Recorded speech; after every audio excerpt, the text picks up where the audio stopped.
All rise. Vous vous levez.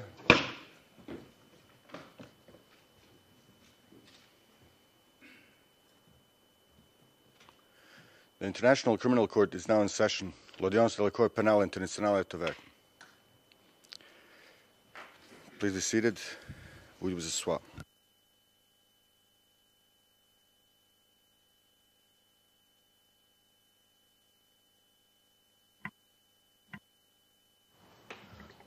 Bonjour, je vous souhaite à tous la bienvenue, à ceux qui sont dans la salle d'audience et aussi au public qui est à la galerie.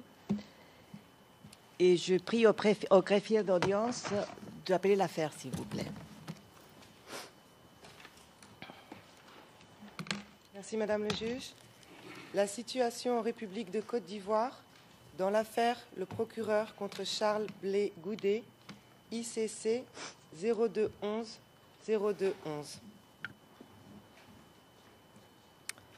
Je vous remercie et je demande maintenant aux parties et au greffe de se présenter.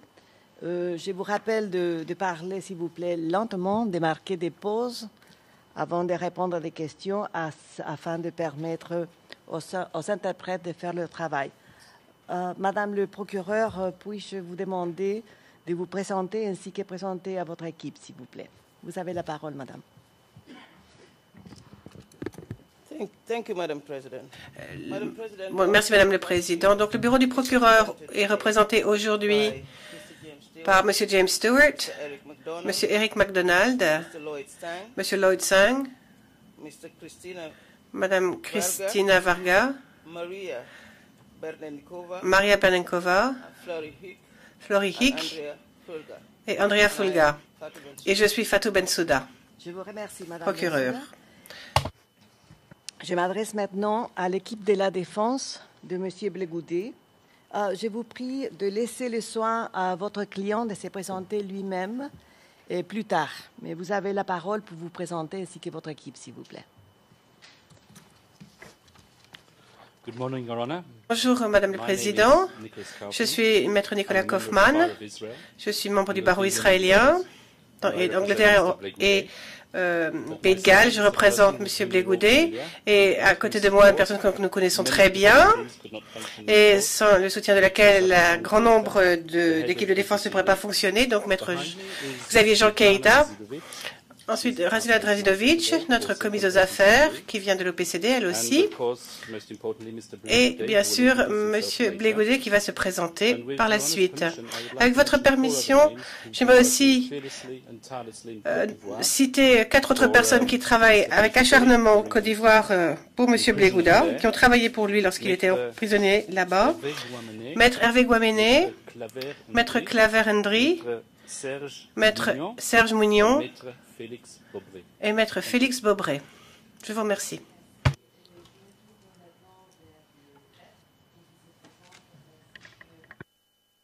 J'ai oublié mon microphone, mais je vous prie de vous présenter ainsi que votre équipe, s'il vous plaît. Je vous remercie, Madame la Présidente. Sur le banc du greffe à mes côtés, il y a Vera Wang, qui est juriste au sein du cabinet, et Dairou Santana, qui est juriste à la détention, et moi-même, Marc Dubuisson, directeur des services de la Cour, qui représente le greffier Herman Van Eubel. Je vous remercie. Je suis Sylvia Fernandez, la juge présidente de la Chambre préliminaire 1, ainsi que la juge unique pour cette affaire. Je suis accompagnée aujourd'hui de M. Gilbert Bitti, Silvestro Stassone, Simon Grabovets, Thomas Hamilton et Lucia Schobhau. Maintenant, je voudrais m'adresser à M. Blé Goudet et lui demander de bien vouloir se présenter. Je vous prie de vous lever, M. Blé Goudet, et je vous invite à nous dire quel est votre nom, votre date et lieu de naissance, ainsi que votre profession actuelle, s'il vous plaît. Monsieur? Merci, Madame la juge. Je suis Blé Goudet Charles, né le 1er janvier 1972 à Niambrayo, dans la sous-préfecture de Djiberoua, département de Gagnoua. Je suis consultant en communication politique. Je vous remercie. Je vous remercie. Je constate que vous comprenez et parlez le français parfaitement. J'imagine que c'est votre langue maternelle, Monsieur Blégoudet. C'est cela, madame. Je suis d'un pays qui a été colonisé par la France. Et donc, je parle français.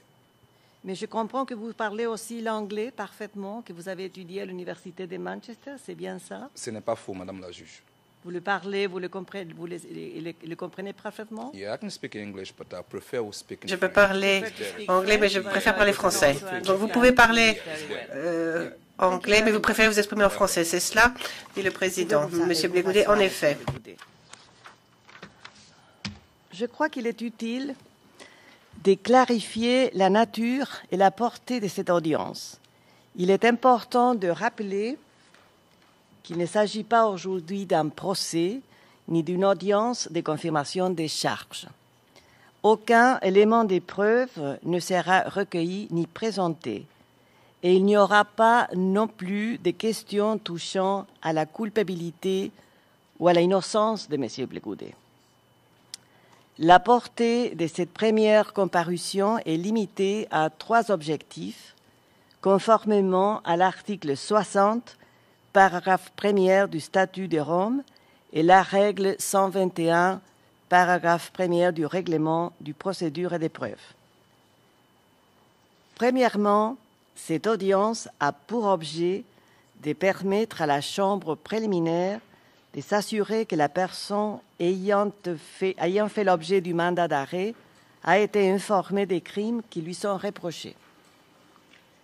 Deuxièmement, l'audience a pour objet de permettre à la chambre préliminaire de s'assurer que la personne a été informée des droits qui lui reconnaît le statut de Rome. Et enfin, la chambre préliminaire doit fixer une date à laquelle elle a l'intention de tenir une audience pour confirmer ou pour rejeter les charges contre la personne concernée. Par conséquent, j'aborderai de manière consécutive les 3 objectifs de l'audience d'aujourd'hui. Premièrement, je voudrais savoir, en vertu de l'article 60 du Statut de Rome, si, M. Blégoudet, vous avez été informé des crimes qui vous sont reprochés. Monsieur Blégoudet? Oui, madame la juge, j'en ai été informé. Je vous remercie. Est-ce que vous souhaitez qu'on vous lise le mandat d'arrêt? Oh, madame la juge, je pense qu'on peut en faire l'économie. S'il vous plaît? Je pense qu'on peut en faire l'économie. D'accord, je vous remercie. Vous pouvez vous rasseoir. Monsieur Blégoudet, la Chambre doit en second lieu s'assurer que vous avez été informé de l'ensemble de vos droits, tel qu'est prévu par le Statut de Rome, notamment à l'article 67 du statut. Est-ce que vous avez été informé de ces droits? Oui, madame la juge, mon avocat m'en a informé. Je vous remercie. De toute façon, et sans tenter d'être exhaustive, je voudrais de toute façon récapituler certains de vos droits qui sont d'une importance particulière à ce stade de la procédure. Vous avez, Monsieur Blégoudet, entre autres, les droits suivants. Vous avez le droit d'être informé dans le plus court délai et de façon détaillée de la nature, de la cause et de la teneur des charges dans une langue que vous comprenez et parlez parfaitement. À ce stade, vous avez été informé des crimes qui vous sont reprochés tels qu'ils sont contenus dans le mandat d'arrêt. Vous pouvez également disposer de l'assistance gratuite d'un interprète si jamais il y en a besoin et bénéficier des traductions nécessaires pour satisfaire aux exigences de l'équité. Vous avez aussi le droit de disposer du temps et des facilités nécessaires à la préparation de votre défense et communiquer librement et confidentiellement avec le conseil de votre choix. Je constate que la Chambre a reçu hier la notification par le greffe de votre choix concernant Maître Kaufmann. Vous avez le droit de garder le silence et vous ne pouvez pas être forcé de témoigner contre vous-même ou de vous avouer coupable. Vous pouvez faire également des déclarations dans le cadre de votre défense sans avoir à prêter serment.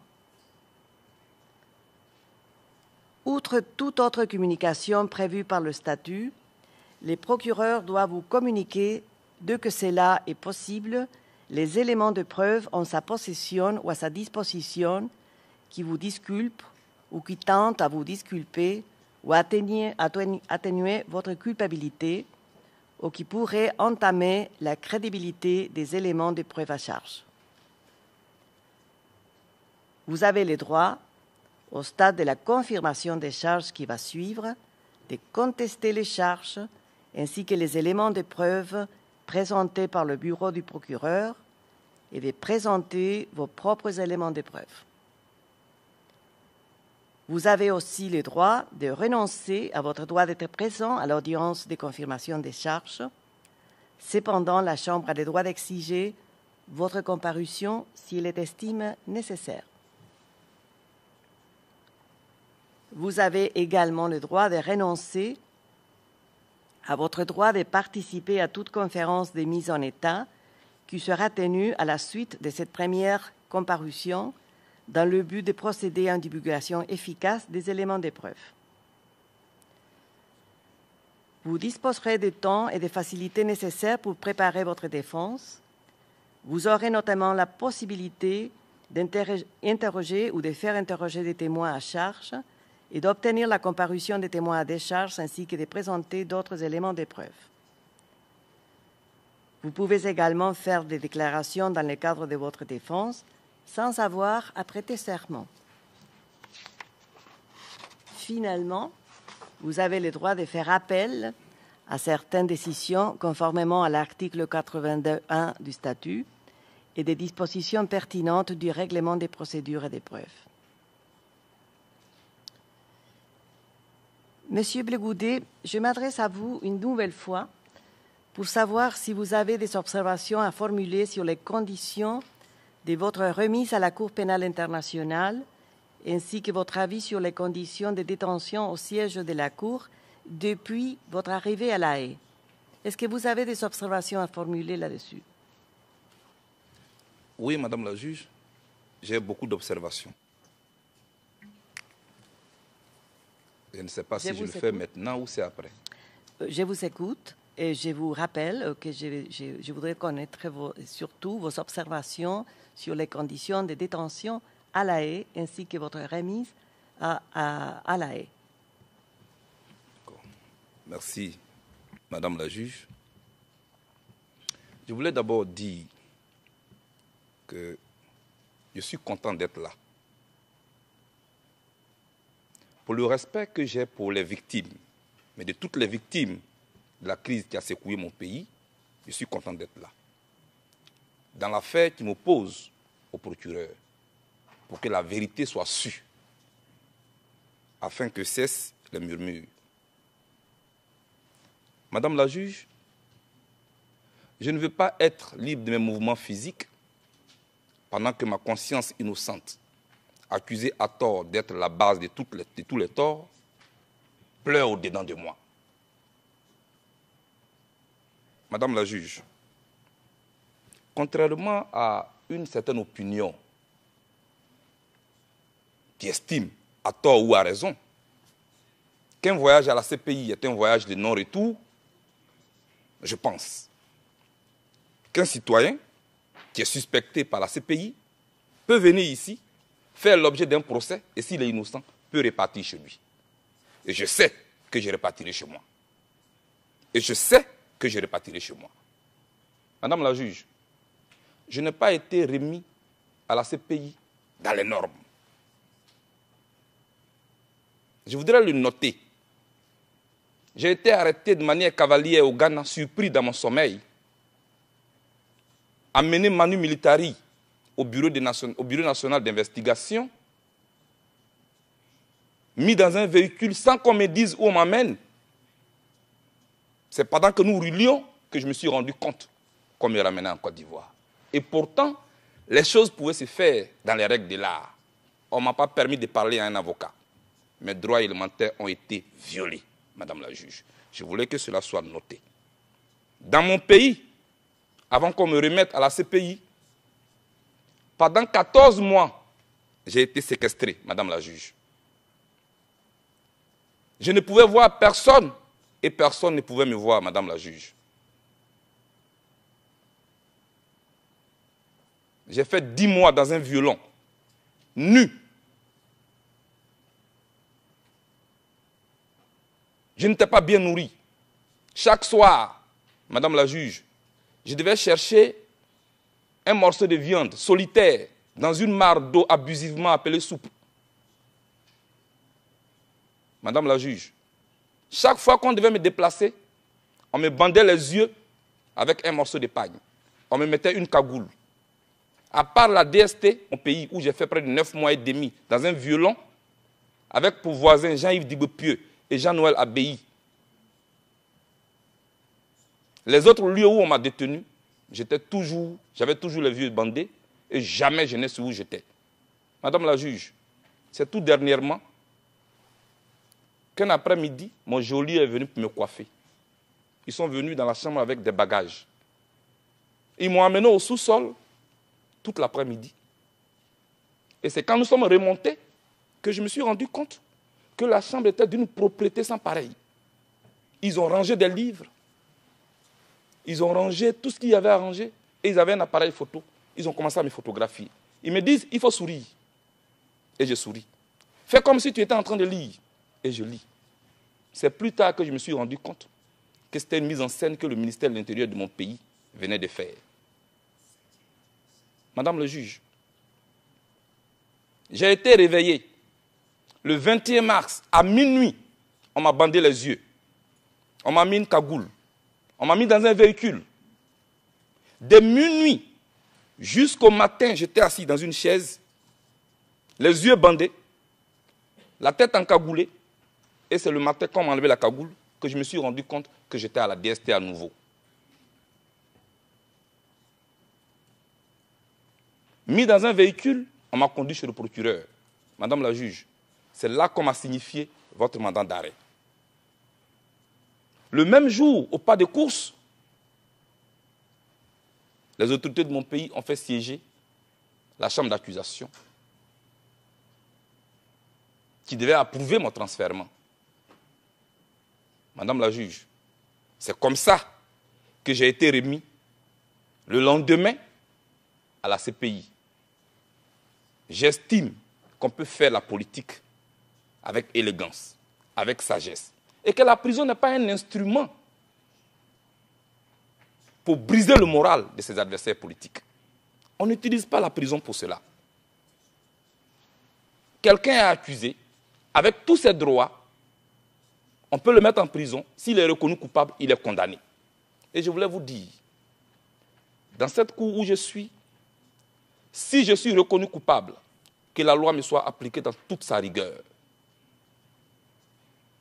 Mais si je suis jugé pour ce que j'ai fait et non pour ce que je suis, que je sois reconnu innocent et que je reparte chez moi. Et je sais que je repartirai chez moi. Car dans mon pays, on me traque. On traque ma famille. On fait un chantage politique à ma famille politique et biologique. Mon médecin en prison. Tous mes collaborateurs en prison. Pas pour ce que j'ai fait, mais pour ce que je suis. Parce que si on devait me poursuivre en Côte d'Ivoire pour ce que j'ai fait, il y a beaucoup de personnalités pro Ouattara qui ne peuvent même pas me regarder en face. Madame la juge, je ne veux pas être la honte de ma génération. Je ne veux pas être la honte de ma famille et de mes enfants. Je suis venu ici et je me considère en mission pour la manifestation de la vérité. Je suis pro-Gbagbo, j'en suis fier d'être. Je l'étais hier, je le suis aujourd'hui.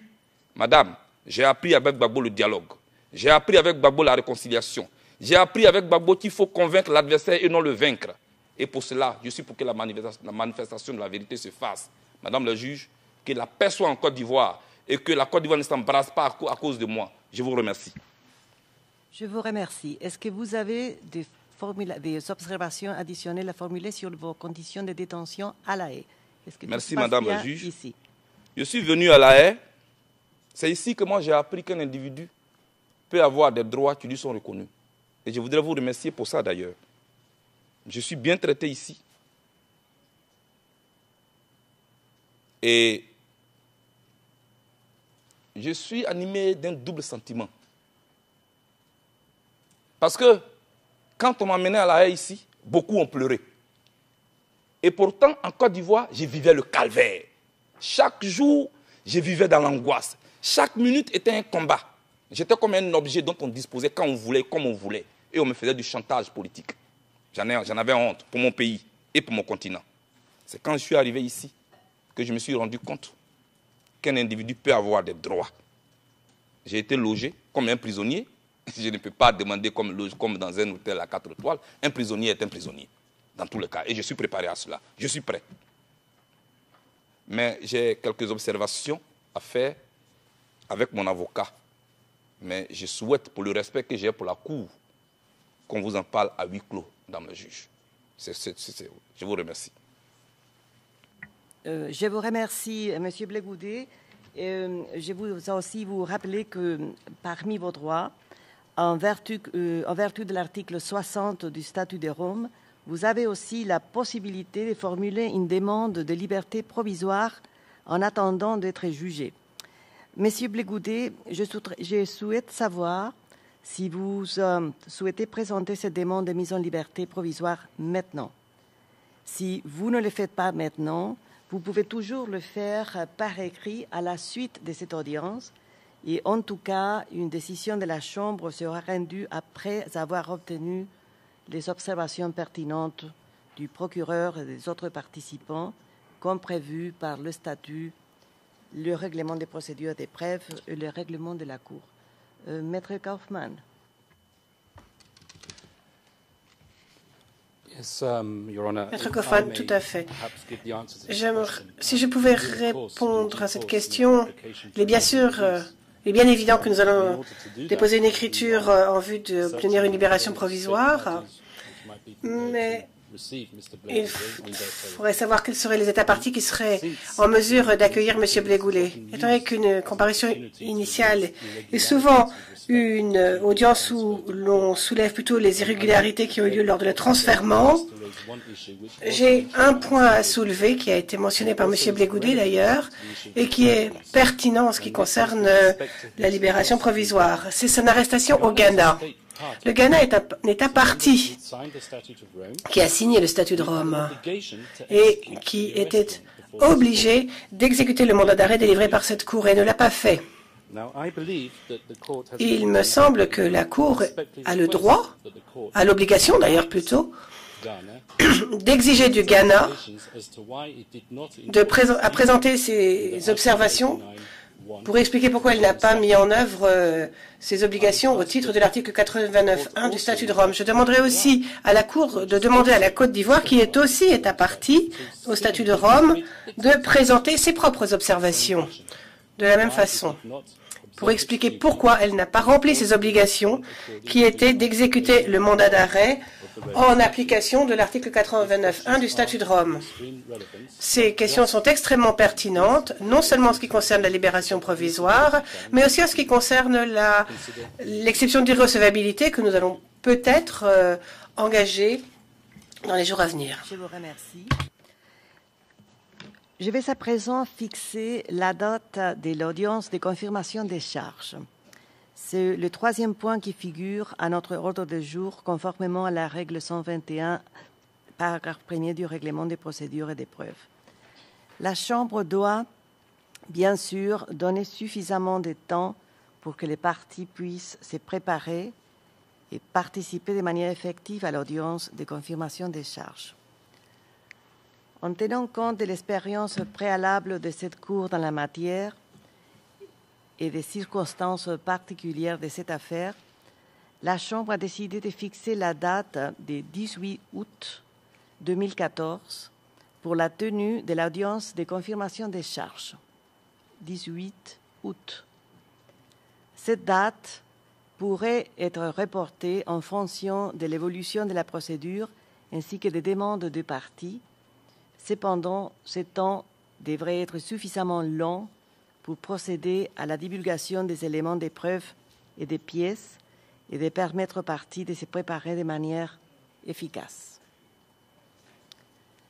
Je voudrais également ajouter que la règle 121, paragraphe 2 du règlement des procédures et des preuves prévoit que la Chambre doit tenir des conférences de mise en état pour que l'échange des éléments de preuve entre les parties se déroule dans de bonnes conditions.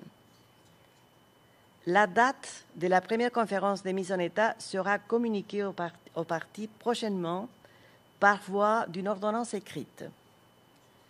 Je vais aussi rendre dans les jours qui viennent une décision sur le système à suivre pour la divulgation des éléments de preuve. Je voudrais maintenant vous donner la parole pour savoir si vous avez des observations additionnelles à formuler à ce stade. Monsieur le procureur. Merci, Madame le juge. Les seules observations que l'accusation aimerait faire sont à huis clos, partielles, et rejoignent peut-être les discussions ou les observations que la défense veut également faire. J'ai discuté avec mon collègue au préalable, évidemment, pour inviter la Chambre à nous entendre à huis clos partiel. Je vous remercie. Est-ce qu'il y a d'autres formulations à formuler maintenant? Et sinon, on passerait à la partie de l'audience à huis clos partiel. Mais est-ce que vous avez quelque chose à dire maintenant? No, Your Honor, we have no further observation. Maître Cofan, pas d'observation à l'heure actuelle. Alors, s'il n'y a plus de formulations, d'observations à formuler, je vais demander au greffier d'audience de passer au huis clos partiel, s'il vous plaît.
Nous sommes en audience publique, Madame la juge. Nous sommes de retour en audience publique. Je demande pardon au public qui nous a dû attendre pendant que nous étions à session des huis clos partiels. Mais nous sommes arrivés maintenant au terme de l'audience de la première comparution dans l'affaire le procureur contre Charles Blais-Goudet. Je voudrais saisir cette occasion pour remercier les parties et les participants à cette audience, ainsi que les interprètes, les sténotypistes, et je voudrais demander aux agents de sécurité d'attendre ma sortie avant qu'ils n'escortent M. Blais-Goudet en dehors du prétoire. L'audience est levée. All rise. We will lever.